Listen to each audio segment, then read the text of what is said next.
Welcome to the First Turn. I'm your host, Hyena, and today, Llama and I are talking about the Cities of Sigmar for Warhammer Age of Sigmar, and Games Workshop's announcement of what is being cut from the old fantasy line. We talk about new 40k, Warhammer 40k 10th edition, and where there is room to improve things in regards to the core rules, army rules, and more. Enjoy.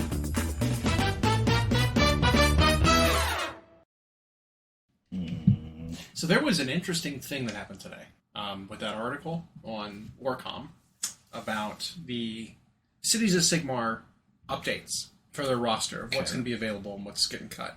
One of the interesting bits was that... Well, Kingdoms and Castles. Okay. I found it. Anyway, go ahead. Anyway, previous conversation. Yeah. Well, as it turns out, my Cities of Sigmar army that I have is no longer valid. I no longer have a Cities of Sigmar army. Okay. So you get the new stuff. That's the big takeaway. They're coming out with new stuff that's all humans. Because I had a full army of Demigryph Knights, which got cut, which is interesting.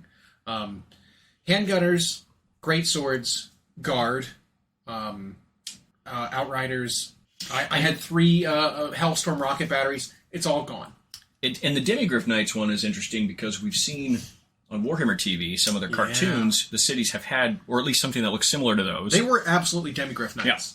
Yeah. Like the most recent one of was Neve, episode 5 or something. They were riding out. They were absolutely marching alongside the foot soldiers were Demigryph Knights. So that's interesting. I noticed they said that a lot of this stuff will be returning to Old World. So, but they're doing it with a lot of armies, though, right? They're saying, oh, well, all of our old stuff we had for fantasy that was on squares, we ported over, but now we're going to return it back. Yeah. Well, that sucks, because now you have to get a bunch of square bases. Like, I think that might be one of the biggest smack in the faces to fantasy players. You know what I mean? Like, that's kind of shit. We're not even going to give you new models. We're going to give you back the models we took away and added to a different game. We're going to take away from that game now and put it in this new one. It's like, ugh, that's kind of gross. Yeah. But all of the stuff they had cut already, right? Like the bow and sword Free Hawk guys, Swift Hawk agents ones. A lot of the wood elves that were previously kind of cut, Way Watchers and Wayfinders stuff, I assume are coming back for Old World. So it's like most of the stuff had been cut already anyway that are going to be introduced back in. This is like the rest of the holdover from fantasy that's going to be cut and now ported back, except for Dark Elves, which is interesting. Some of their stuff is remaining. It sounds like. So it sounds because what they have now is like the bleak shards, the bleak swords, the dark shards, the executioners, and then the dread spears. That sounds right. Don't question it. That sounds right.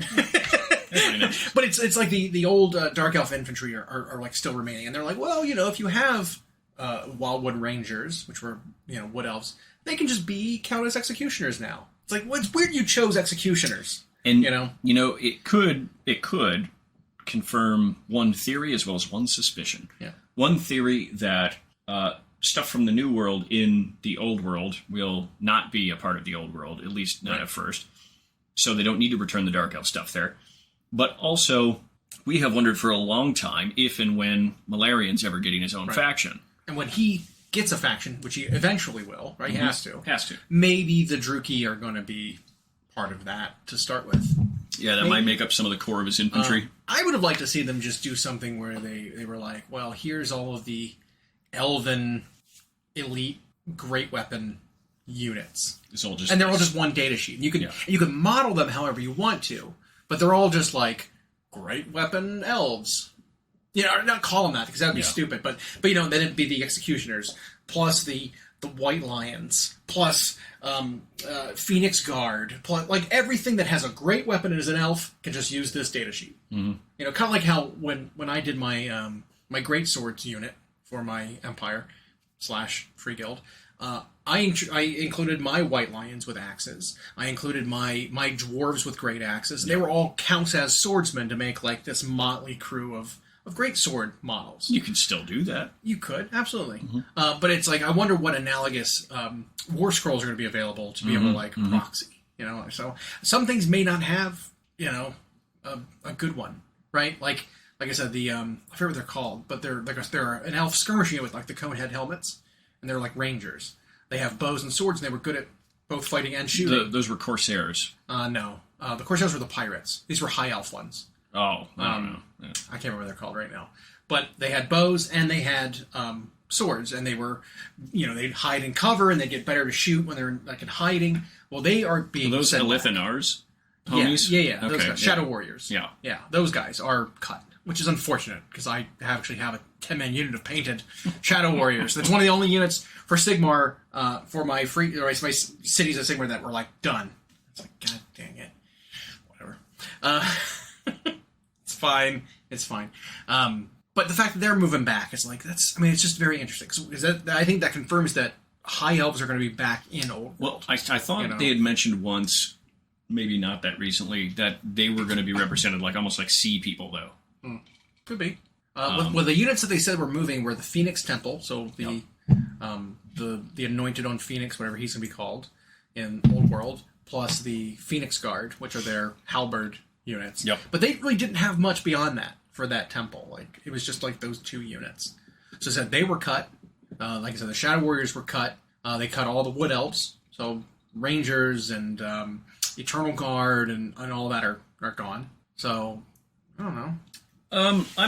I'm okay. I could see the fantasy players being like, maybe they're getting their units back that they were going to play with, I suppose anyway.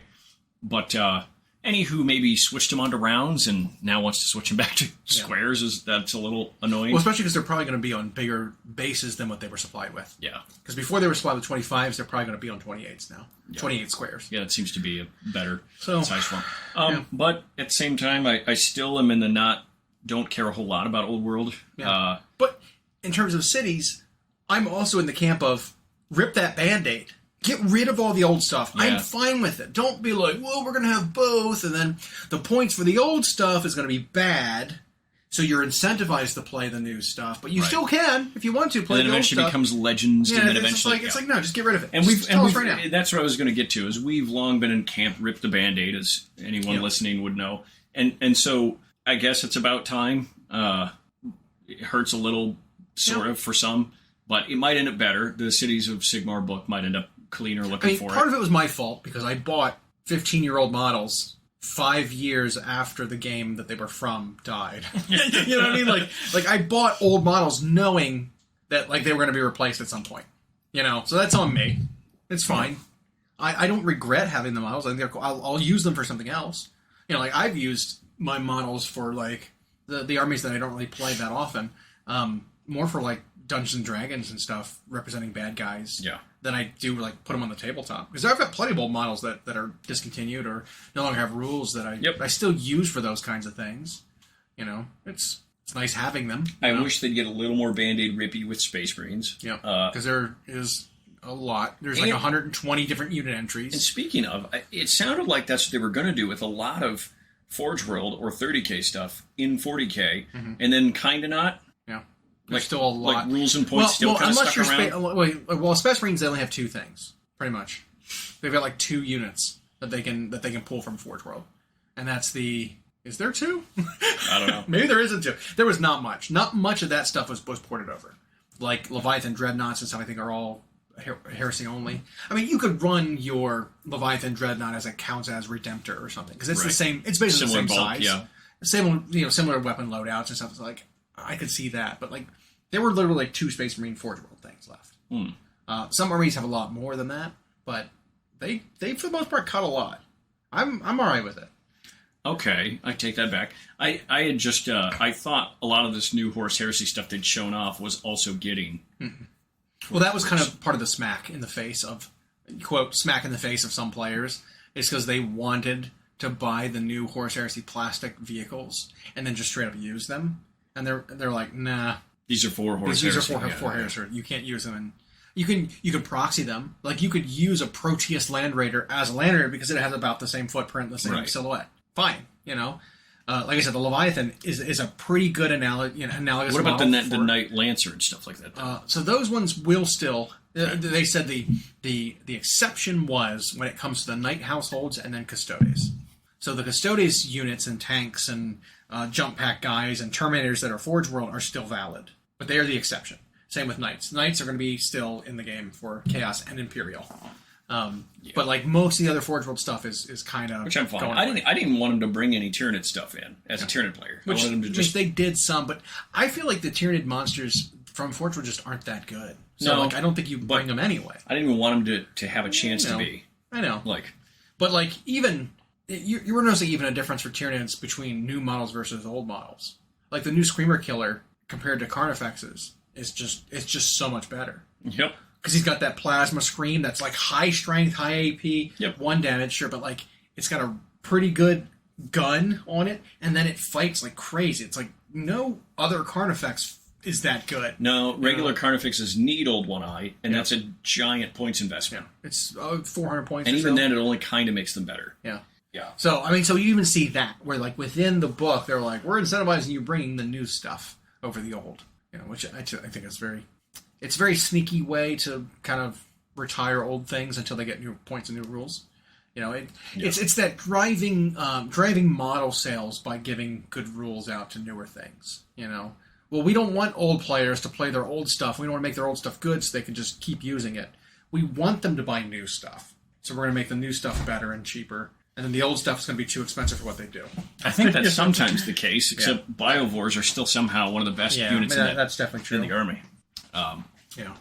Recent win at a tournament, it was a Tyranid army that went like really, really wide and went lots of bodies, no Biovores, no. Correct. Like it was like very little of what we've of agreed upon as like the best meta choices. It did run some bubblegums. Yeah. It ran Zoanthropes. Which we said the bubblegum monsters probably priced incorrectly. Under by about 75 points. Yeah. But yeah. It just feels like a typo because like he's cheaper than but also tougher than and fightier than all the other melee monsters in the army. Right. Can't be correct. Right. It's one thing, and I might say the unpopular thing here. I don't like comparing the units from two totally different armies. Mm-hmm. Like, I don't like looking at a Space Ranger and not an Tyranid monster. Like, well, this one's... Because, like, they're supported by different things, and they have different army rules to go with them. But at some point, there is, a valley, right? Where it's like, the points are clearly off here. Like while you don't like comparing them, you can see, even with support, if this had really good support and it was this expensive, and this had bad support and it was this cheap, the points are still, like, wrong. Yeah, but it has to be big. Right. It has to be a massive gap. Exactly. I don't think when they're, like, 25 points off or something, and people are like, well, think about an Imperial Knight compared to the Taunar when it was first pointed at 685. And you're like, nah. Yeah. Like, different support, sure, but this Taunar needs to be, like, 1,200 points, not 685. Yeah. Like, that kind of example. Yeah, because he was 2.5 knights good. Exactly. Basically. And within the same army, however, when we have these units that fulfill the same function, you take the Haruspex, you take the Screamer Killer, or a melee kitted Fex, I don't know why, a Toxicrane, and a Trigon. And they're all melee monsters. They have slightly different delivery systems and or speeds, but then it was like, well, the Haruspex does more damage than all of them, is more durable than all of them, but somehow is cheaper than all of them. Right. And so that, I think, within the same army, then well, there's only one thing I'm going to take then if that's the role I want to fill. Right. And so now it's incorrect. And so that's why I think there just had to be someone who pushed a key and then hit print or hit send, because he is cheaper than all of those and does way more. Yeah. But don't go out and buy 3 of them because of his That's just it. Cost. People will do that and then complain when he gets fixed. Right. And like, I'm not in that boat where like, this is so good, buy. Right. And then it's like fixed and it's like, oh, I mean, it's not like we can get Tyranids now anyway. Like, everything is out of stock everywhere. Yeah. So, but I have seen... Unless you want Hive Tyrants. We can get Hive Tyrants for days. Because everybody already owns their Hive Tyrants because they were good in every edition before. You buy 7 of them in 7th. And now they're not that good, allegedly. But I think that list you're referring to only had 1 Haruspex. Yeah. And I have seen some people chatter, don't go maxing out 3 because we need to spread that more. Because there's a meme going around on Instagram in particular where it's like it shows someone with a sad face or it shows an animated gif of like Stewie rolling over with a blanket or anything like that. And it says, after you painted your entire army and then 4 months later GW changed all the rules and now your army's invalid. Mm-hmm. It's like, well, it's not like Games Workshop watched what people were talking about they liked, followed everybody's painting progress and decided, how can we pull the rug out from under that? Right. That's not why rules changes happen. You were the dumbass that bought 27 Ridge Runners. Yeah. You know, like, come on. You knew that wasn't going to last. Right. Like, that was silly. And even with the painting side of it, like, well, don't be sad because some of the stuff you painted isn't that good. Mm-hmm. You still painted that. Yeah. Like, most people don't get a painted army. Mm-hmm. You've painted your army. Yep. And you might have to buy some different models down the road. Well, it's the hobby you're addicted to anyway. So, yep. And you're right that people running out and buying the Max and then being mad at the company when it gets fixed. Yeah. They're mad at the company when it's broke. They're mad at the company when it gets fixed.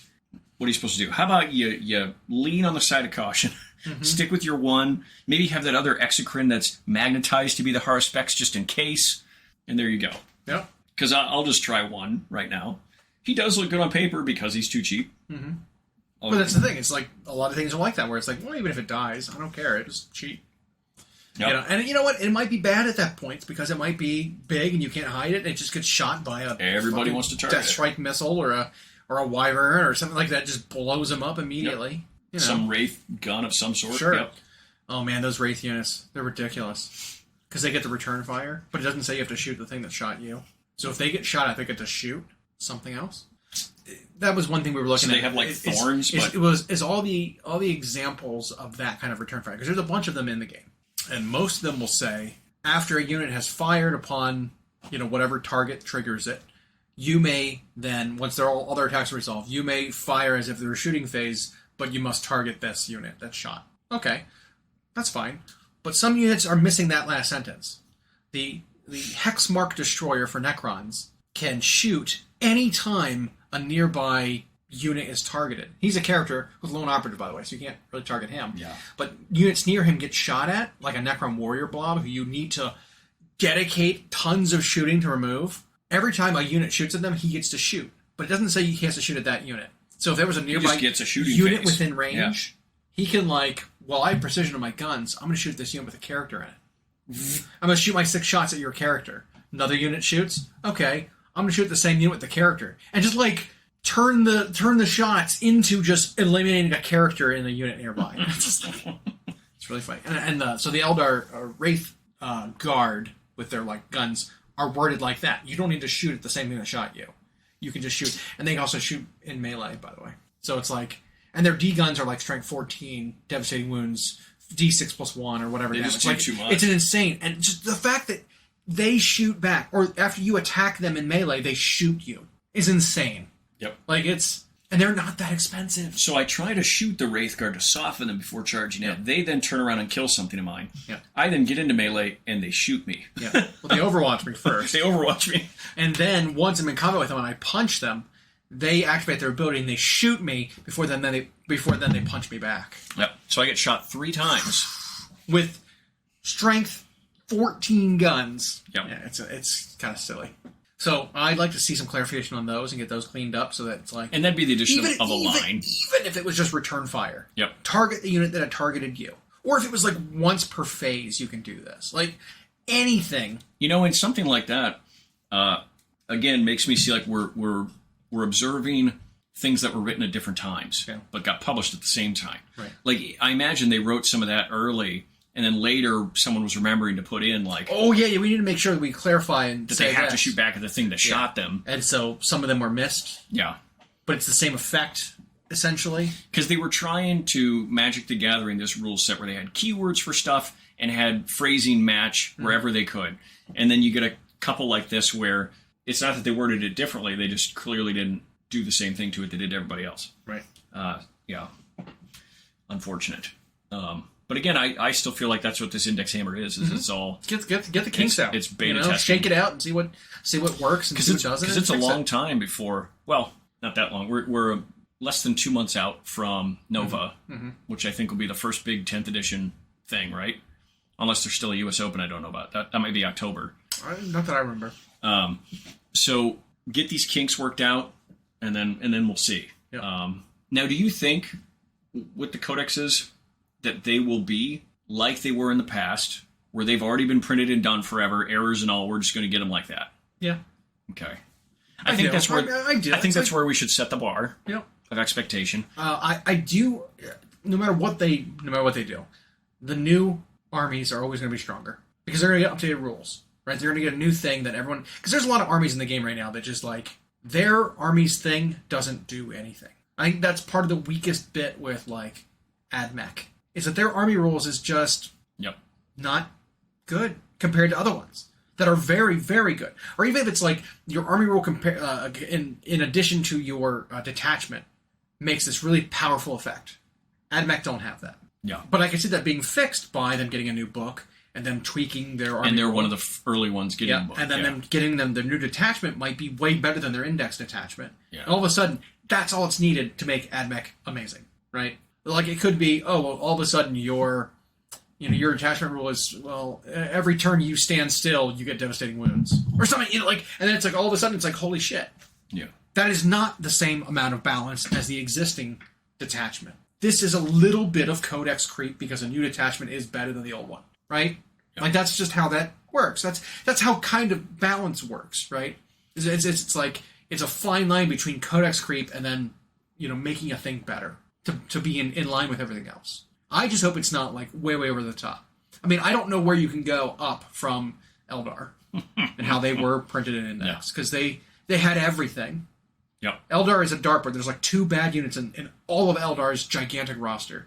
I'll tell you which 2. Right, they have the largest Xenos roster by a lot. I'll tell you which 2 units are just not takeable. Shining Spears. God, they are terrible. They're so bad. And for so long, they were great. They were great. Now they are definitely not. Shining Spears and the Wraith Lord. So the in-between Wraith. Yeah. He is so bad. Because he's a character, but he hits on 4s. But you can have a Spirit Seer join him to give him +1 to hit. Why would you do that? It's silly. He's just not good. He's got no damage output. He's just kind of durable and he's expensive. Like, he's so bad. Weird. Why would you bring a Wraith Lord when you can bring for almost the same cost a Wraith Guard unit of 5? Exactly. And then join the Spirit Seer to him instead. Like, it's insane. I don't know what they were doing with the Wraith Lord. It's just like I don't know what they were doing with the Grandmaster Dread Knight, because he's the same exact stat profile as a normal Dread Knight, but has character added plus like 50 points. It doesn't make any sense because he still hits like Nemesis Grandhammer 4s. Yep. What? 3 up Ballista skill. It's like 4s to hit with his in melee with his thing. It's like, what the hell? It definitely feels like some quick placeholders. Just copying a unit and tweaking it. Yeah. But then not just like Death Leaper Lictor. Yeah, absolutely. Lictor actually seems kind of useful. Yeah. Death Leaper just has character and can't get an enhancement. Well, his save is 1 better. Yep. That's it. Yeah, it's interesting. But it's an observable thing that we've noticed that is interesting to look at and watch and see where it goes. And like we have some theories about why. Yeah. In this index era could be the crack in the eggs part. Because of all the promise heading into the edition, this has been messy. Yeah. We've seen they're willing to update it in real time, which is why I asked you the question about the codex. I think our expectations should be rooted in. They were written forever ago, and they might just go through the same garbage they did. But with how quickly they've been willing to update stuff, I am hoping against hope that even when we get a printed thing, the updates will still be in your app, and they can update the army at any time if it sucks. I'm hoping so. I'm hoping it's not behind the paywall that is buy this codex. $55 book. And, because, man, it feels bad. Yeah, it does. A book that I know, short of just typing in the code that's in the back, I'm just going to put on my shelf because all the live rules are in my phone. Absolutely. Most stuff I own, I type in the code and it just goes and lives on a shelf. Yep. That's unfortunate. I have to really want to... I wish I could have spent $15 on just the code. Yep. I don't want the book. Yeah. Just give me the code, unlock the thing in the app. Yep. Yeah, especially because then it's updated. And they could use this beta testing before those first books drop. That's what I'm talking about. Yeah. Because those first 4, which are Marines, Nids, and then AdMech Necrons shortly thereafter at some point, they could not have those finalized. If this were any edition before, yes, they're already done. Right. But if this approach that they're taking could mean they're not finalized and they're waiting to see all this feedback and then do it. Because right now, Tyranids are just a weird question mark and Marines look bad. Yeah. And they are. Yeah. And AdMech looks bad. Which is so funny. Necrons seem all right. Because it's just like in 9th edition, though. When you're like, every time I tell someone, it's like, oh man, Space Marines are bad. Because they are. Mm-hmm. On paper, their stats are just not there still. Yep. They're bad. But then someone will say, well, they Oath the moment. It's like, so Oath makes them good. But that's not saying Space Marines are good. They have a good army rule. We even heard that on our last After Hours Paint session where one of the guys sitting there said, Oath of the Moment is, how did he word it? It was like, it wasn't like it was a carrot dangling there, but it was like, it was just something that lures you in because that rule on its own seems so good. It is, yeah. But Marines are bad. It's like Marines are bad. Well, they have Oath of the Moment. It's like, yeah, but they're still bad. Well, if you bring Gilman, you get 2 oaths. It's like, the army is bad. Yeah. The army rule is good, sure, but the army is not. Yeah. How many units are in that book that are just unplayable? Because there's a better version in the book, or in the index, right? Yeah. Like, the army is not good, I'm sorry. A Space Marine going around punching with AP 0, 1 attack, it's like, this doesn't feel like, they didn't capture the essence of a Space Marine. No. Similar to how, like, or in the opposite way, right? If you look at the Custodes, right? Just a normal Custodes Guardian, they captured the essence of a Custodes. Oh, yeah. They kick so much ass. They are so strong for being 45 or 50 points per model. Right. They are insane. 5 swings with their halberd at 7 minus 2/2, hitting on 2s, mind you. Yeah. They are more fighty per custodian than a Space Marine captain. Yep. Each. And you can take them in units of 5 with a character attached that makes them fight first and feel no pains. It's just like, custodians are insane. Custodians are what I wish Space Marines were, right? Like, that kind of power level. Because Space Marines are not there, right? No. A 3-up save, a gun with no AP. Fist with no AP. Fist with no AP, but just a couple of punches. Even the close combat guys are like, I got 3 swings. It's still not enough, at no AP 1 damage. It's not enough. Harmagons have 3 swings with AP. Yeah. Hormagons! Yeah. I think they didn't want to make Space Marines dominating, right? Because at the start of a lot of editions they do. Because they're always the first to get the update. Yep. And it's funny because I'm like, my suggestions, right, with some people we talk to, for making Space Marines good, is it's like, I think get rid of Oath. Oath is such a stupid rule, right? Target this thing, you reroll everything against it until it dies. And if you have Gilliman, then you can target another one and do the exact same thing. Reroll everything until it's dead. It's like, that is busted and stupid, right? And what a boring way to play. Oh, I target that one. I'm going to kill that. I have to play Gilliman. I'm going to target that one. I'm going to kill that one now. It's like, oh my god, what kind of caveman are you? That this is how you have to play your game. Yep. Don't target anything except for the one thing you point at every turn, right?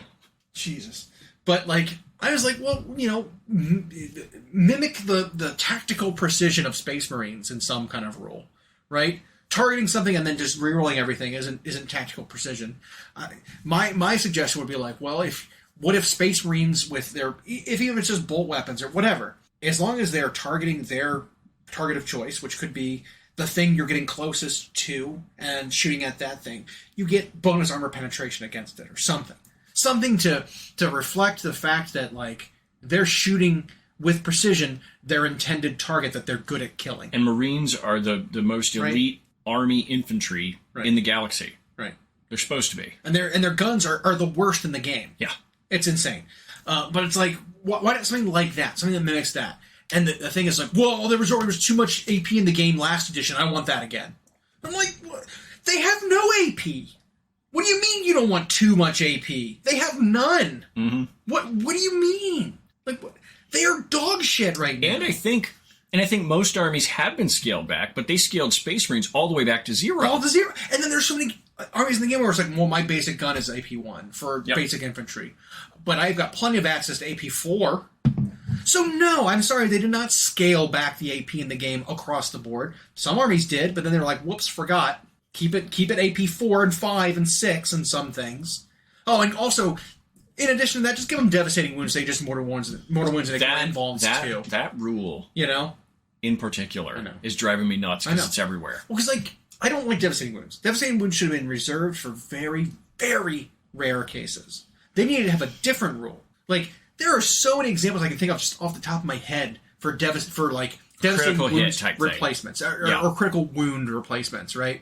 You could do things like just bonus AP on wounds of 6. You could do -1 to invulns or ignore invulns for the shot, right? And as long as it's not on a gun that's AP -5, ignore invulns is not a big deal, right? Because then it's like, well, I have an AP 1 gun ignoring invulns. Well, there's plenty of things that are like, I have 4-up save, 4-up invuln. So what does that mean? This gun makes me save on a 5. That's not overpowered. You know what I mean? Like, there are plenty of other wound effects, critical wound effects that you could put into the game. Yep. That replace, or hell, even no saves allowed. I would take that over mortal wounds, because mortal wounds makes it so you have the best gun in the game because damage spills over. Damage doesn't spill over anywhere else except mortal wounds. Mm-hmm. So what happens when a 2d6 damage wraith cannon hits you with a devastating wound on an infantry unit? 10 dead guys from one shot. Yep. No other gun does that, right? Otherwise, normally it's like, oh, I got a 10 damage gun. What happens if you shoot the harpoon at an infantry guy from, and you don't win the 6th, by the way. It also has devastating wounds. But like the knight's harpoon, right? You shoot one guy with a 10 damage gun, one guy dies, no matter how many wounds he has, right? Yep. 2 wound guy, doesn't matter. 8 damage wasted. But if it's mortal wounds, it's like, well, I just killed 5 guys. 5 Space Marines die from one shot. Busted. Stupid. You don't need to have mortal wounds, right? Like, doesn't need to be that way. Be a little more creative. Come up with another thing that replaces it. Yeah, and it's like it was like, well, maybe they tried that, in design, right? It's like they put devastating wounds on something, and then they started. Well, every army has to have that somewhere now, and now it is now when you're list building and playing, it's fight first and devastating wounds are nothing now. Those are the 2 things you look at. Yep. Oh, you're melee? Well, you better fight first. Are you ranged and have a heavy weapon? Well, you better have devastating wounds. Yeah. Otherwise, I'm not even looking at you. And so this edition's melt a gun and or ignores invuln was fights first and devastating wounds. They just those are the 2 you have to have. And anti is just icing on the cake to get better ranges of criticals. But yeah, it's that devastating wounds that just it does it. Like it's 5th edition Grey Knights, ignore saves. Power weapons or force weapons. Yep. It's like that, Oh, it is in too many places. And there's way too much of it. And you're right. It should have had different types of it, where it was like, and maybe never have it be mortals unless it's an extremely rare. Right. But you're right. They could have had an ignored invuln one. They could have had the rule like the one on the barbed guns be a devastating wound one, right. Where you slow the movement of something on a 6, right, or whatever the number is. And that could have given a ton of variety and a ton of neat utility. Yeah. Because at first glance, it seemed like, well, they made so much stuff more role-specific, and they did, but the role-specific stuff isn't what's going to make its way into a list when I can have anything that's fights first and devastating wounds or something that's got a typo in its points cost right now. So, yeah, well... so... you can even have a number associated with most of it. Shield Breaker 1. Yep. -1 to invuln saves. Yep. Shield Breaker 2. -2 to invuln saves. It's easy. You know what I mean? Yeah. Like, it's easy to come up with new, interesting things that aren't just, ignore everything. And this is not to, dissuade me from my optimism of this edition. Because it's not to bash the designers either. Because you know what I mean? Right. It's cool concepts. It's just, you miss the mark in terms of balance here. Well, and you had to know when 1 million people got their hands on it, they were going to find that stuff immediately. Right. And again, the edition's still brand new. The pan's not even hot yet. And and we still have zero idea what codexes will really look like, other than what they described would be in it in terms of crusade and multiple detachments per army. Those detachments might say a lot, but these individual rules, they've clearly got some best ofs. Because we were talking earlier, before we started, that there are melee units, dedicated melee units, that have maybe some good stats. But it's like, well, if you don't have the fights first, it doesn't matter. Yeah. Because you just always lose to something else that you charge, who fights before you and kills you before you get to go, even though you charge. Yep. Which means your unit does nothing. Yeah. Because they have fights first. They charge you, they go first. You charge them, they fight first. You literally lose. It's the same thing with, 6th edition, when you were fighting, again, Eldar. Any Eldar dedicated melee unit, it was initiative 6 or 7. Which means you charge them, they always fought before you. Because you were like Marines, was initiative 4. Yep. Well, 6 goes before 4. You charged, you get hit first. It stinks. Yep. It doesn't feel good, right? And they were all cheaper than you. And they were, another thing. Jesus. And it was also weapon skills. Their weapons go higher than you, so you hit them worse. Yeah, it feels a little bit like that again, right? Where it's like, why would I bring that unit ever when no matter what I charge or get charged by beats me before I get to go? Yep. My unit is a waste. My unit is literally wasted. I should not have that on the board. I might as well have a unit with a flamethrower. That way I can just overwatch you. What a better solution to, the fights first is I don't even worry about fighting. I just shoot you out of phase. Yeah, you either have to have tanky units that can survive Overwatch or fights first, which there's only a handful. Mm-hmm. You have to have fights first. You have to have good Overwatch, and you have to have devastating wounds everywhere. Yep. Right now, seems to be the meta. Or you need to have crazy long range ignores line of sight. That's the other thing that works really well right now. Which again, I am all about scorched earth with line of sight, ignoring things. Points, fine, sure. You can try to balance the points, but at some point it's like I don't care how many points a thing costs. If it gets enough work done that it wins you the game, it doesn't matter how many points they are. Right, and then when you're using just points, you then have to price it out of the game. Right, is the only option, and that feels bad for the person who wants to play with the thing and can't. And until it's priced out of the game, it feels bad for everybody going against it. Right. So points is a solution, but it needs help. Yeah, I want to see like completely burned to the ground though, right? Where it's like, oh, if you want to ignore line of sight, I want a new rule. I want a new rule, new universal rule called Snapfire. If you're overwatching, if you are firing out a line of sight, in order to fire line of sight, you should have to have someone spotting for you. At the very minimum, someone needs to see the target. You don't get to just like assume that's where they are and fire and hit them. And be super accurate, by the way. At -1. Yeah. Like, that's not enough. It needs to be like Snapfire is you only hit on 6s, ever. You hit on 6s, and you have no critical effects on any of the shots.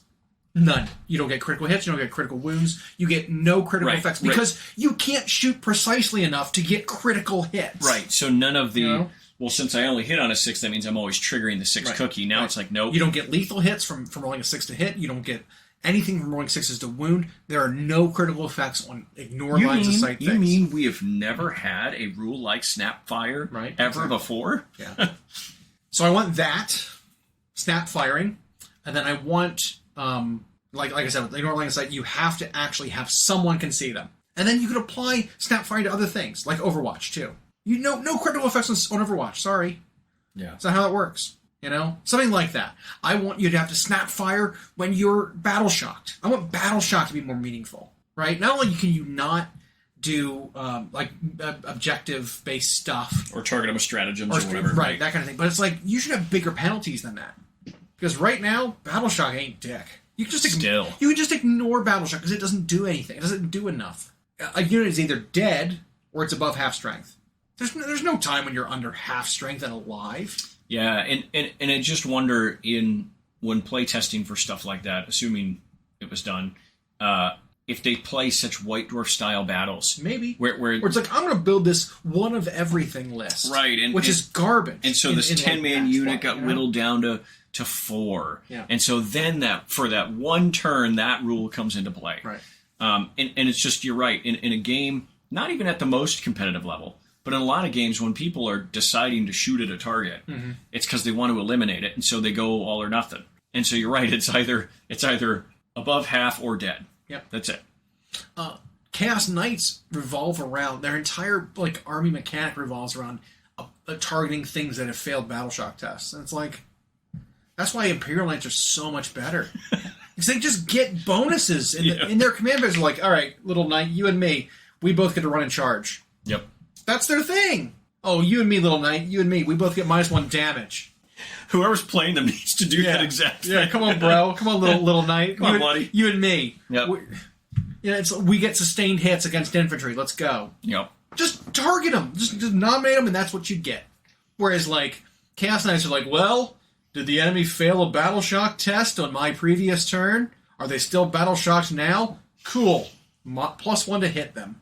Yep. Who cares? It's such a conditional thing. Well, and I would prefer that if everything else was a conditional thing. Right. And again, the first leaks we were getting, which feels like forever ago now, that's what it felt like. And it felt like you were going to have to take a wide variety of units to and you still kind of do with the max of 3, but you can max out on the stuff that does exactly what we're talking about. But there's multiple versions of it, so you don't need to bring any battle line at all. True. I watched a game earlier today where the guy was playing orcs, and he's like, all right, lootas, burners, truck, battle wagon, what are they called? Mega knobs with a boss. Done. And it's like, well, the other guy's like, well, I'm playing Necrons. what do I do about that? I have warriors. And it's just like, it was not a balanced game. Mm-hmm. So you can skew so hard in the game by not having that battle line tax. That battle line requirement, right. That it's like, man, if you can just bring all elite, some armies just can't deal with that. You know, it's the same with, like, knights in general, right? It's always been that issue. It's like, well, I brought a fluffy, balanced list, including infantry. Well, I'm just all heavy knights. I'm all what guys are you gonna do? With more than 20 wounds and a huge toughness. I'm toughness 12 with a 2-up, or I guess a 3-up save. Toughness 12, so none of your guns can hurt me ever. And my guns are all 10 or 12 shots, 2 damage, so I kill every single one of you in one shot. Like there's just, you can skew so hard that it's there is no way to balance it. You know what I mean? And so I'm wondering, again, because this is Index Hammer, if this is their... So you remember at the end of 9th, they had that season release where it was kind of the play WTF. Yep. And so people thought, well, it was the free-for-all. That was the last hurrah of 9th. I feel like that's what Index Hammer is right now. Yeah. And the codexes might end up looking very different. Yeah. Maybe. I'm hoping. I'm hoping that once an army gets a codex, its index is no more. Yeah. Like, you don't get this detachment anymore. Well, I think the detachment will stay. I don't think that's going anywhere. I think it'll give you an option, but I think the new detachment will be better. They'll have restrictions, but you think they'll provide better rules? Yeah. Well, I don't think there will be that many restrictions. I think it's just provide a different way to play. I even think that some detachments in the codexes are not going to be as good as the index detachment. Well, it can't be, because the index one doesn't force you to do anything. I know. Exactly. Like, that's why I don't know if that one will stick around. But some of the detachment rules are so good. Like, look at the Tyranid one, where you can get sustained hits on your entire army versus infantry. That's a pretty damn good rule for the detachment, right? Because that's the detachment one, isn't it? Maybe. I'm pretty sure it is. Because the Tyranid army rule is Shadows in the Warp and Synapse. Those are the two army rules.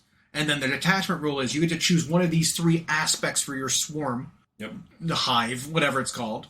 And then one of the things is sustained hits 1 versus all infantry across your entire army.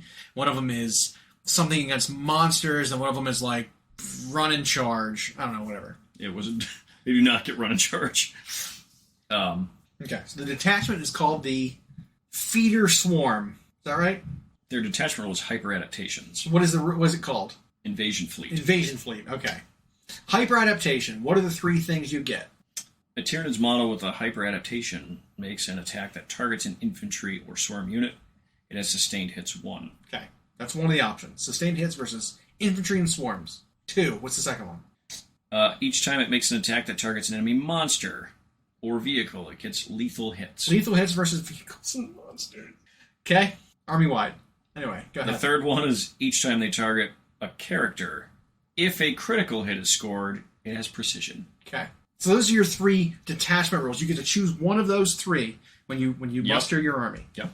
Those are all pretty good, like, blanket rules to have. And I'm pretty sure it's also determined at the beginning of the game, not locked into list creation. That could be. So, like, you could just determine, based on who your opponent is, which of those 3 you want to do. That's pretty damn good.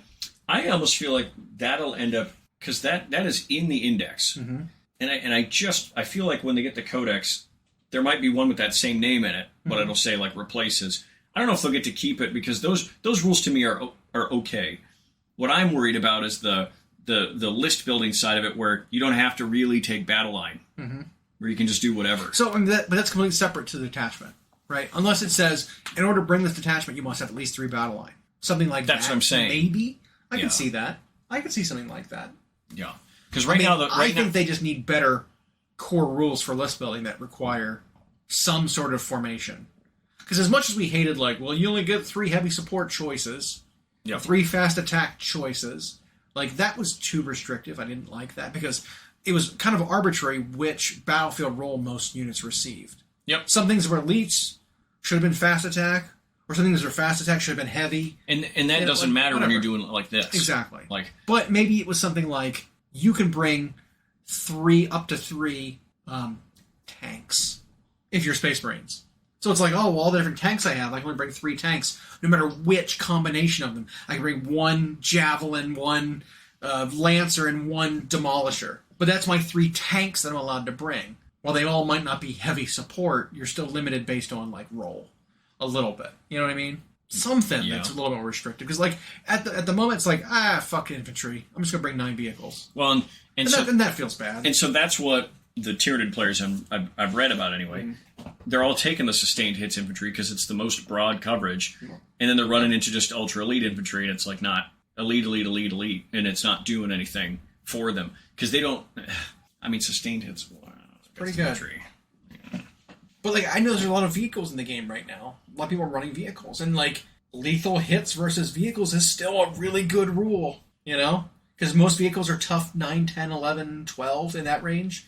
And if you've got strength 4 guns, all of a sudden I can roll a 6 to hit and wound you, where I would need a 6 before. That's pretty good. Yep. It makes my infantry not feel so bad shooting into those big targets. Yeah, because a lot of their infantry just gets like model pickup simulated. Yep.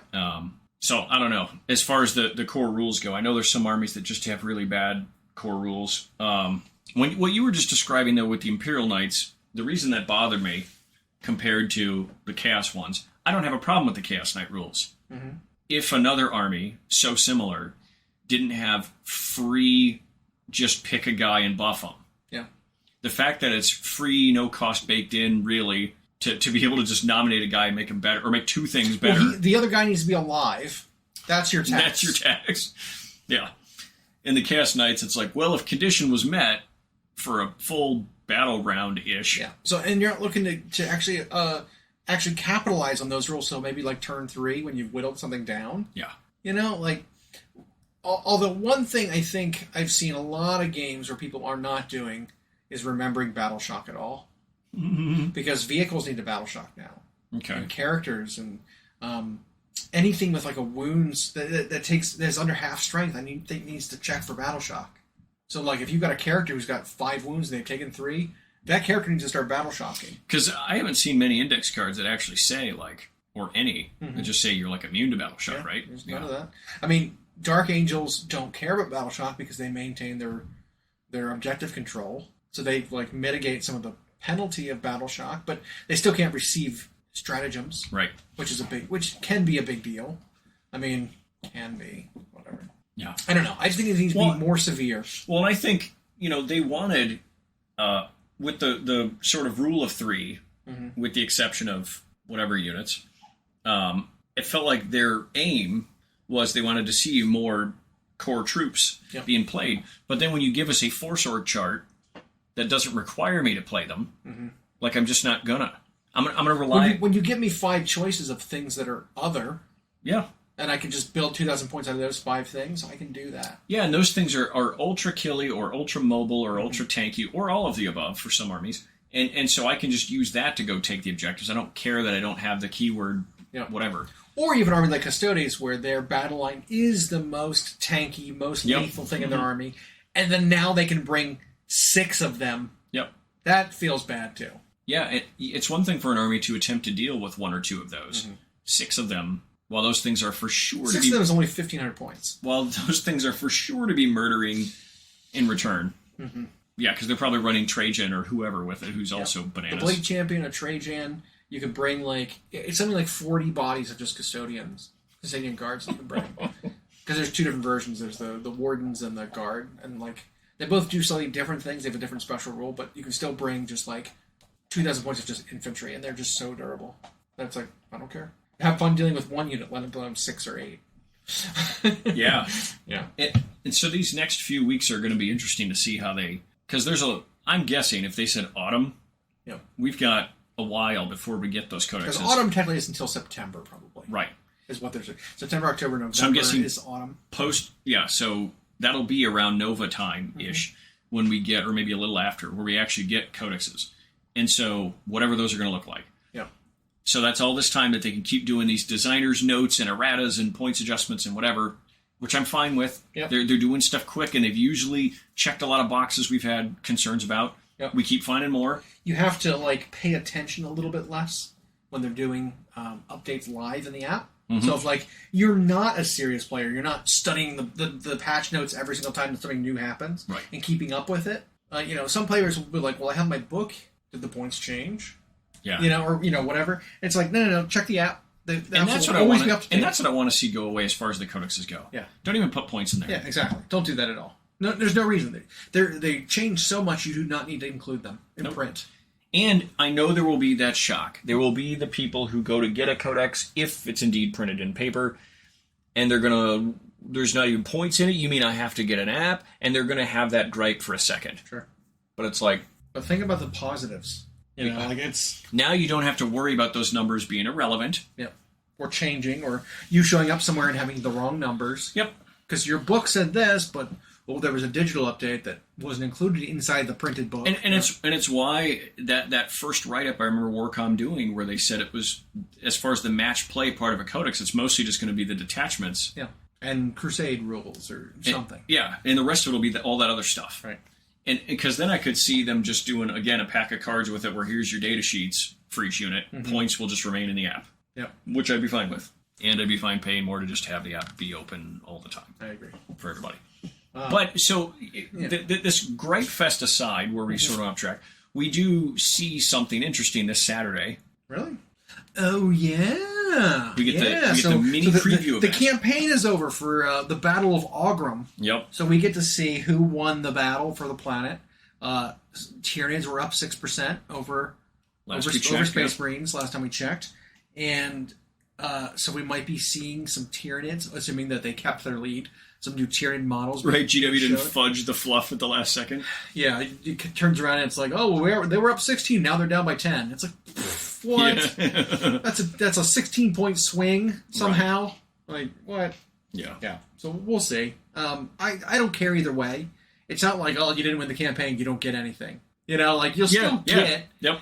You just have to wait to see it. Another week or so, whatever, to see the new stuff for yours if you didn't win. And at first there was a line they said that made me feel like, oh, that could be forever. And they were like, you'll get a first peek at the models that are going to be released for that faction for the rest of the year. And I was like, rest of the year? Wait, we're more than halfway through the year already. Yeah.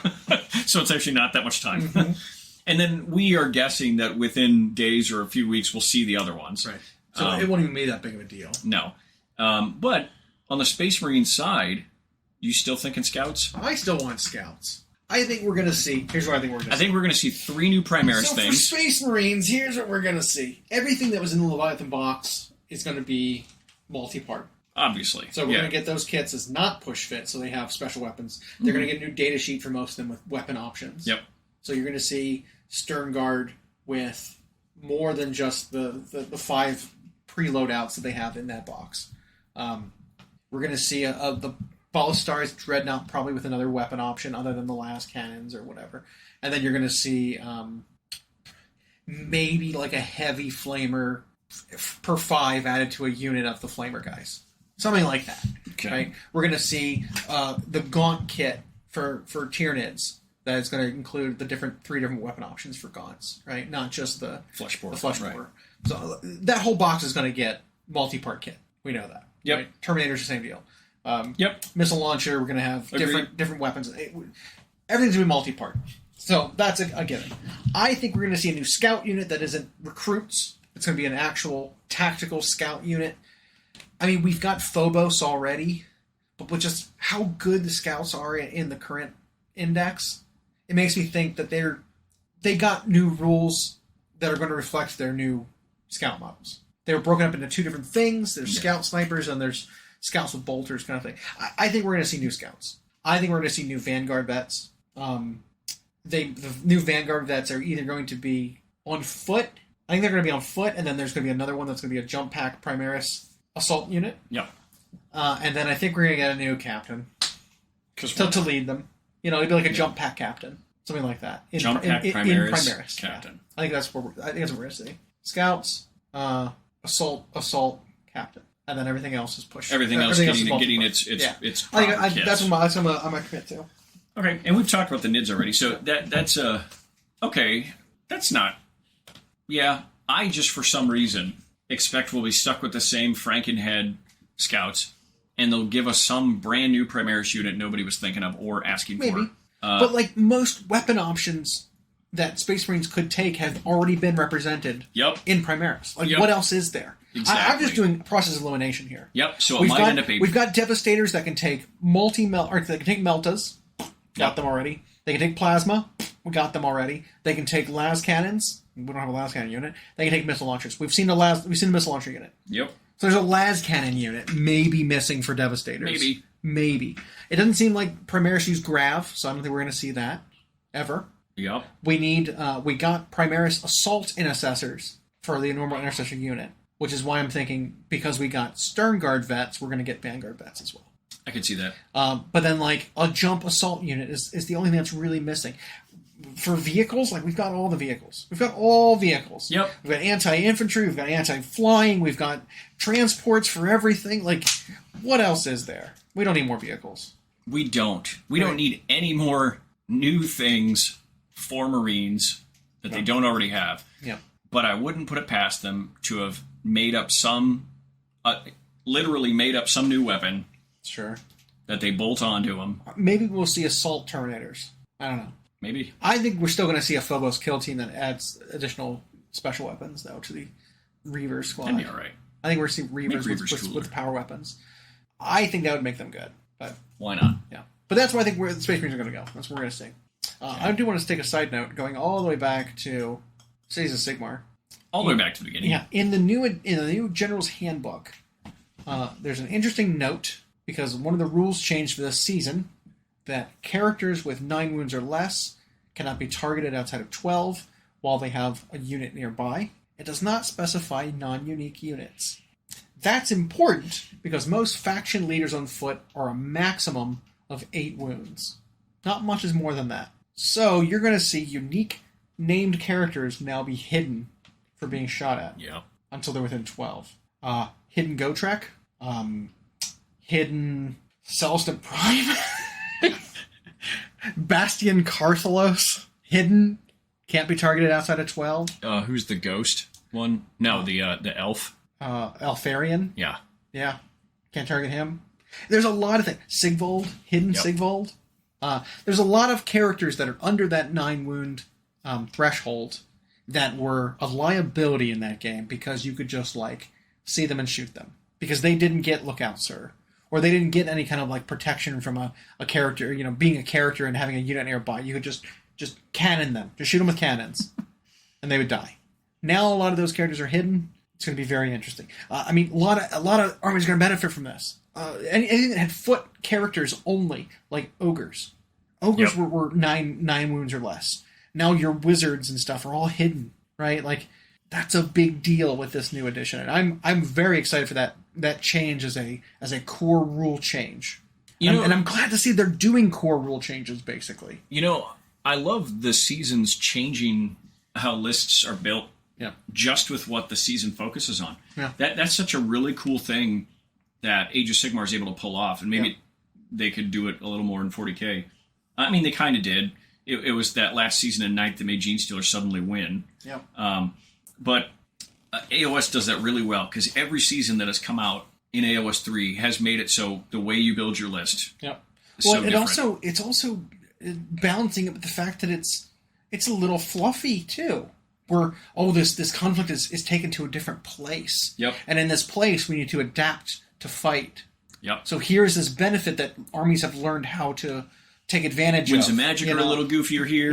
It's very, very interesting. I think they're doing a really good job with it. I wish it was more popular in our local area. Same. But, maybe just getting in and playing it more and showing people how fun it is, as opposed to, like, showing people examples of the frustration that is other games. And, I might have a chance to do so this Saturday. Okay. After that preview event. Maybe that would be cool. I'd love to get in and play. Might be able to get in and do that. We've got some folks who aren't keen on playing some of the bigger games and would love to learn to play the smaller games. Mm-hmm.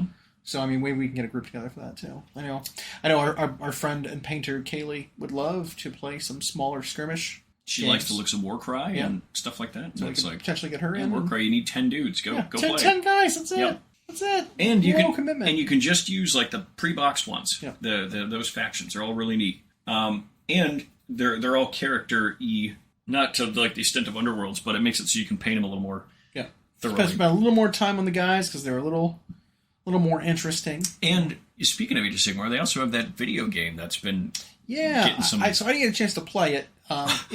Funniest thing, I'm you so applied for the irritated. I'm beta, so applied for the beta, got nothing. Yeah. I heard you say that. I went home, I applied, and I hit click and immediately got it. That's immediately. bullshit. And then I didn't play it.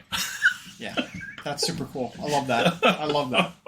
But the new game is the first major title for Age of Sigmar in a video game format. I mean, there have been others. Realms of Ruin, or what's it called? It's called Realms of Ruin. There have been a couple other ones that have been mobile and light, and they're okay. They did one that's a carbon copy of actual Underworlds. Yeah, they did a VR one. Yeah. But that's just a digital board game. I don't count that. You know. But this one's as a proper RTS game, very reminiscent of the squad characterful, sort of layout of Dawn of War 2, which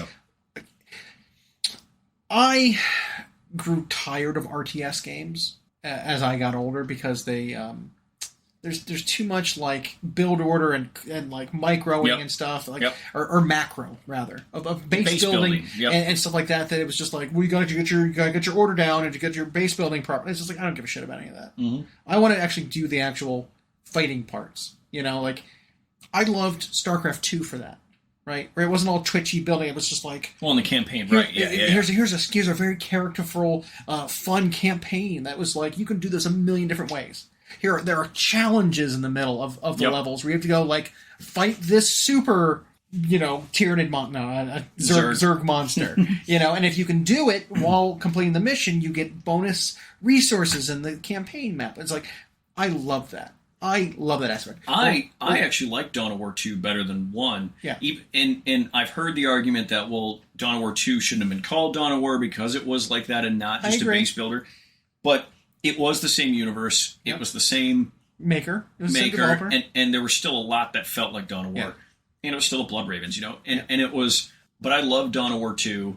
Yeah. And that's what a lot of people are saying the vibes of this game feel like. Yeah. Which I think is great. And there's going to be 4 factions to start? It sounds like... Well, there's 2 that they've showed off so far. I think there's going to be 4.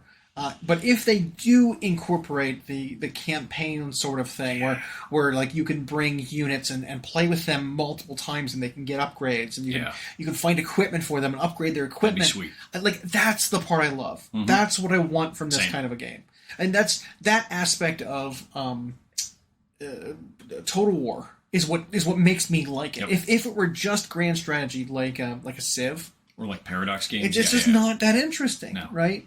I have tanks and stuff, sure, but like I want characters that I can advance and give them skill points and find items for them and equip them and make them unique and play differently. And the units in your army gain these little chevrons they experience up, and they can have banners attached to them, and they can... It's way more interesting to me, right? Dawn of War 2, their campaign did that. Where it's I like, love the campaign. I've got a Devastator unit that's just got heavy bolters, but I can get them, I can find through the missions a green quality or a blue quality heavy bolter that does something else. And I love that. There were missions where that squad wasn't worth bringing. Right, because it's like, we need to be fast. The Devastator unit's not good at this. So I want my scout unit to go do this stuff first, and then my jump troops to skip the cliffs. And I loved it. I loved Dawn of War 2. The King of the Hill mode was meh. The multiplayer was meh. The campaign, though. Chef's kiss. It's great. And for a lot of video games, at least, I am very much I want to play this by myself campaign guy. Yeah, me too. I don't like other people. No. I don't, especially random people. I like interacting with people that I'm familiar with. I am too old to make new friends. Exactly. Yeah. Exactly. And so, like, when all of us get together and do a multiplayer campaign or we do a LAN party, that's it's fun. I don't mind playing with people that way. But, like, going online and playing against random opponents, not interested. Playing with random teammates, definitely not interested. Nope. So, no. Let me play by myself or in a small party of invited people. And give me a good story and have it plenty of hours. Exactly. None of this completed in 8 total hours thing. Exactly. Yeah. There were a couple of games recently that were like that. We talked about Battle Sector was fun like that, where you could get some upgrades and it mattered and it was single player. That was a great game. I'd recommend that one. Where you're playing as Blood Angels. Oh, right. Yeah. And they were actually Primaris. That one was so good. That was such a good game. But it wasn't as much customization as it could have been for an RPG. It was still very much a tactical game with light RPG. There was no choices to make. It was a very like one-track story. You couldn't affect it at all, which is fine. It was telling a story, which I respect that, you know. But it might have been one of the most accurate, lore-friendly representations of Space Marines in a video game. Like, even more so than, like, Space Marine. Because that guy, Titus, was just... He was movie Marine. Yep. You know, like, he took on the planet by himself. Yep. And that's just... That's too much. Yep. You know, but it's not like, well, I'm a Space Marine, Space Hulk.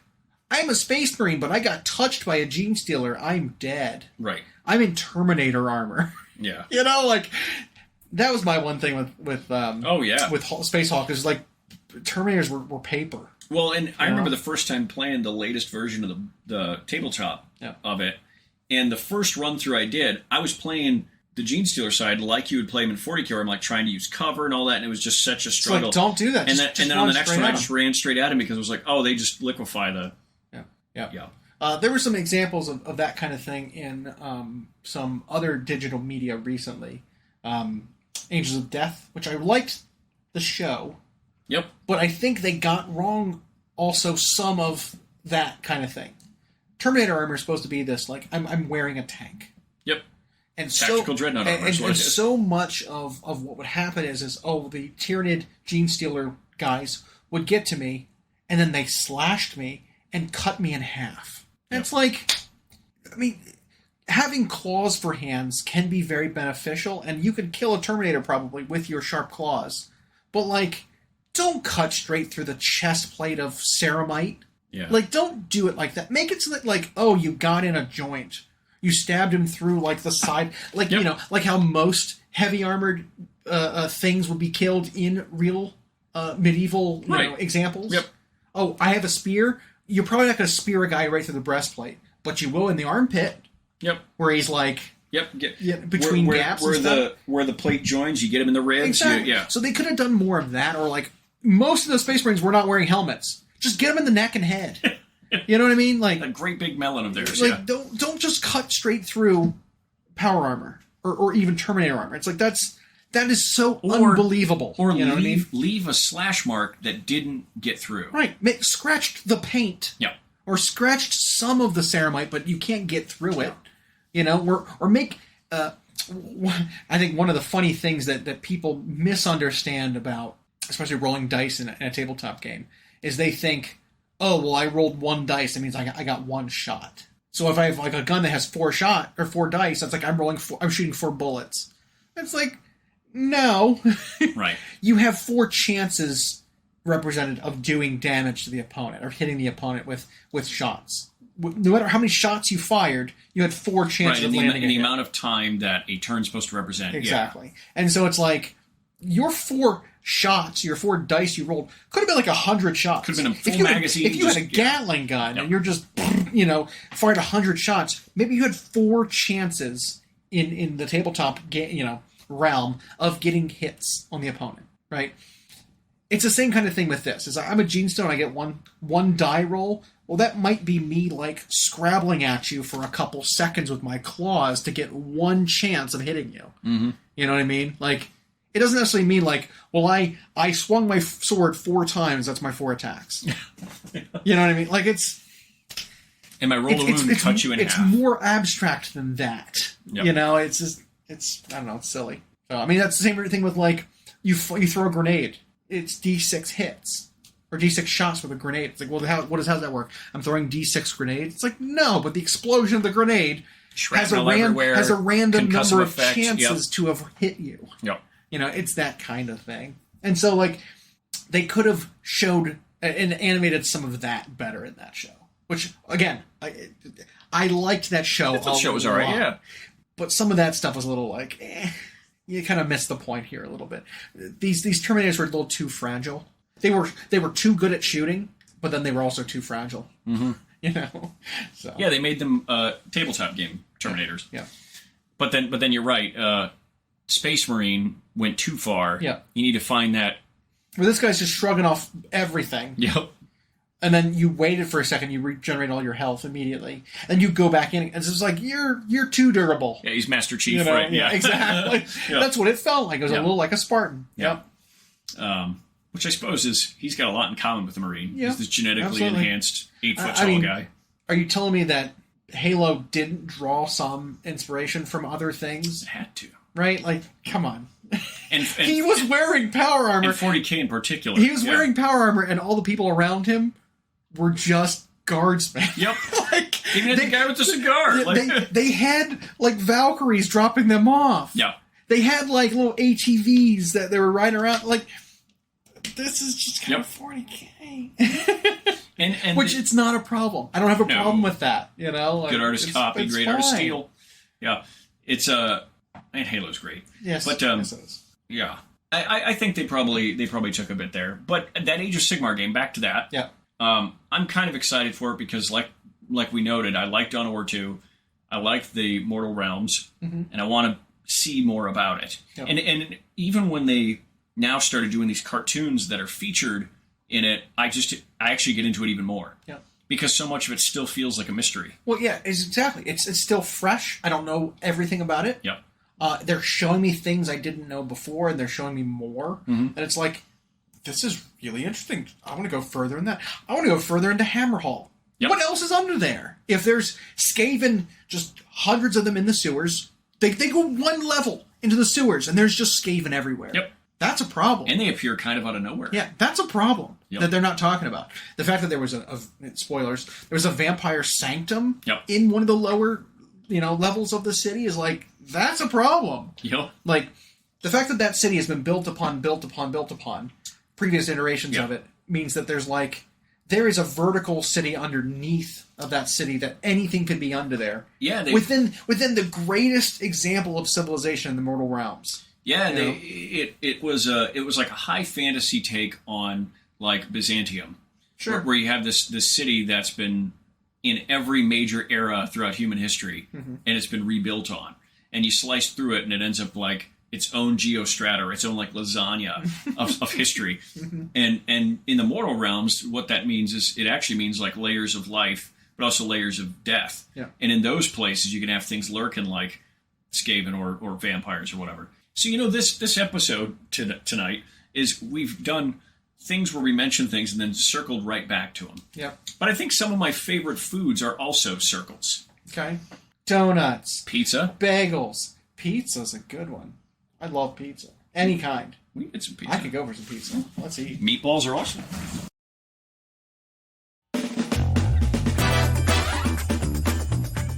Thanks for listening. We hope you enjoyed. Check out our new episodes every Friday at Google Podcasts, Spotify, and Audible, or on Podbean. You can also follow myself and Llama on Instagram for more. We are at Hyena Paints Minis and at Llama Paints Minis. Music provided by Kevin MacLeod at Incompetech.com. And as always, we'll catch you next time.